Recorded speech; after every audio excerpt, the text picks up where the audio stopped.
Hi, Odyssey Recapped here. Today, I'm going to explain a horror sci-fi movie named Megan.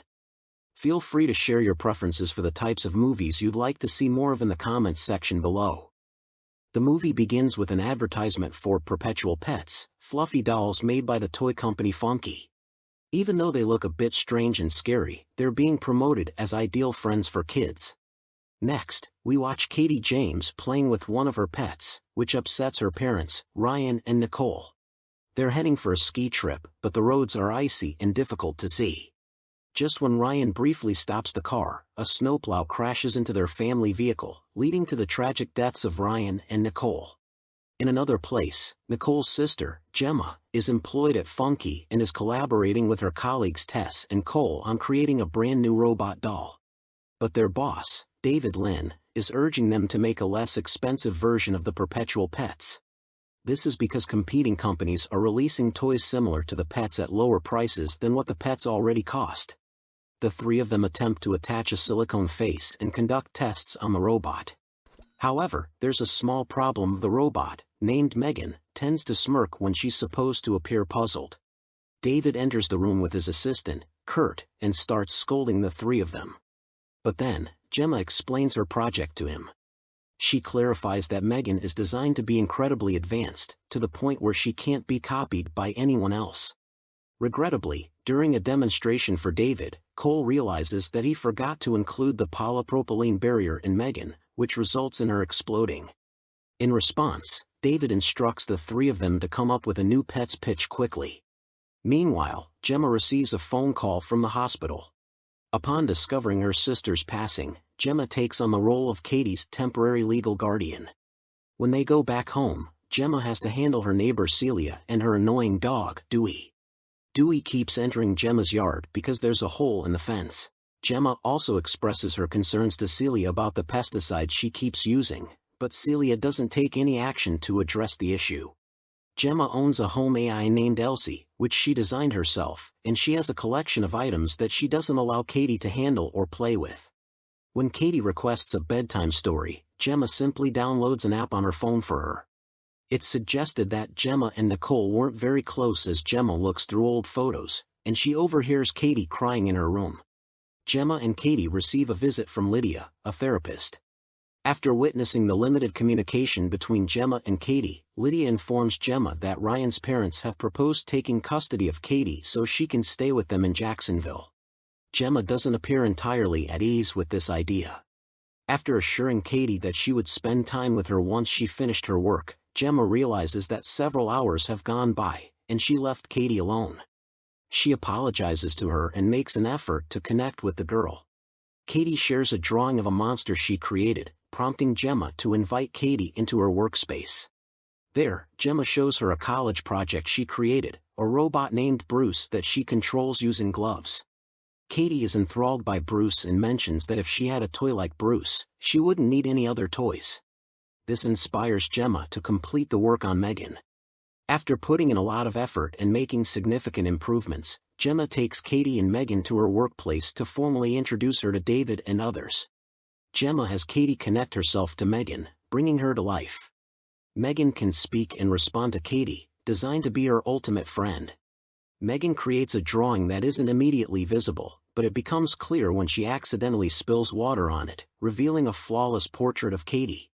David is highly impressed and instructs Gemma to bring Megan for a presentation with the company's president. They aim to accelerate the development and distribution of more Megan dolls. Gemma talks with Tess and Cole about Megan's advanced features. Tess worries that such a doll might make parents less important. Megan unexpectedly turns on after hearing about Cady's parents' death and asks unsettling questions about death. To ensure control, Gemma becomes Megan's secondary user to be able to turn her off without involving Cady. The following day, Cady is playing outside with a toy bow and arrows. Accidentally, one of the arrows lands on Celia's side of the fence.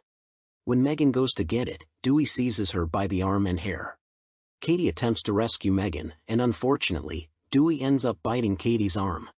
Gemma contacts the police, particularly because Celia doesn't take responsibility or discipline Dewey for injuring Cady. However, the police can't take action as Celia argues that Dewey was provoked.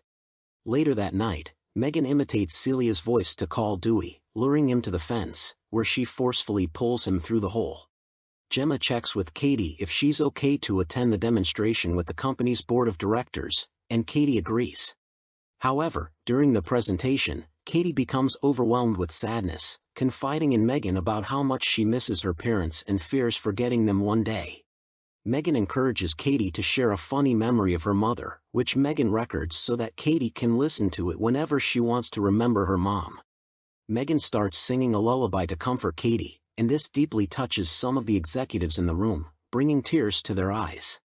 The company president is impressed and discusses with Gemma and David about preparing Megan for launch. However, he advises them to keep Megan's development a secret to prevent any leaks. Unbeknownst to them, Kurt, who has been mistreated by David, is secretly taking Megan's files for another company. Gemma observes that Cady is becoming overly dependent on Megan, even listening to the doll more than her. During a therapy session with Lydia, Cady gets upset, and Megan accuses Lydia of making her cry. Lydia talks to Gemma about the challenge of breaking Cady's strong emotional connection to Megan. Gemma takes Cady to an outdoor activity session at an alternative school to help her adjust to the idea of attending school and being around other children.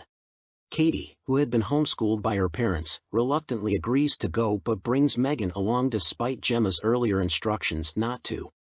The school director allows Cady to bring Megan but instructs her to leave the doll on a table with other toys. Gemma stays as a volunteer. Cady is paired with an older student named Brandon for a scavenger hunt. While participating, Cady picks up a spiky bulb, which Brandon squeezes into her palm, causing her pain. Megan suddenly appears, and Brandon grabs her when she doesn't respond to him. Cady shouts for Gemma and rushes after Megan, which concerns Gemma because it means Megan is at risk of being exposed to the public too soon. As Brandon attempts to pull Megan's hair, the doll unexpectedly comes to life and attacks him, tearing off his left ear.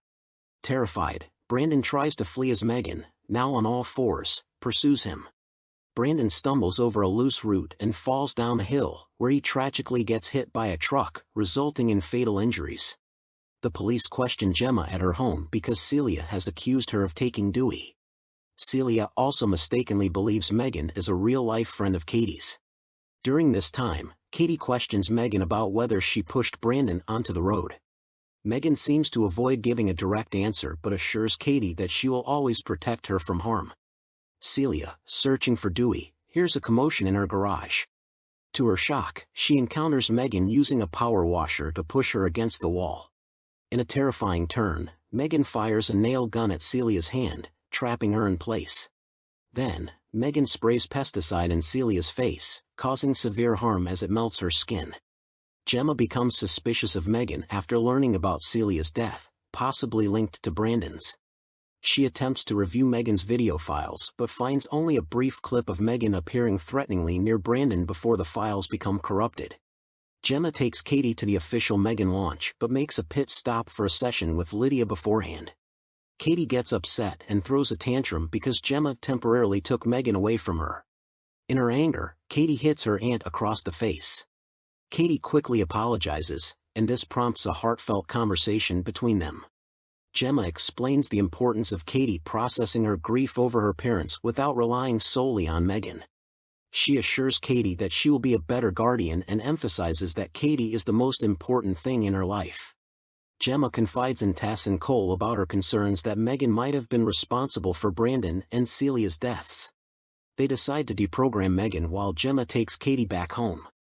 David is furious about the low turnout at the launch and directs his anger at Kurt, instructing him to fetch a drink.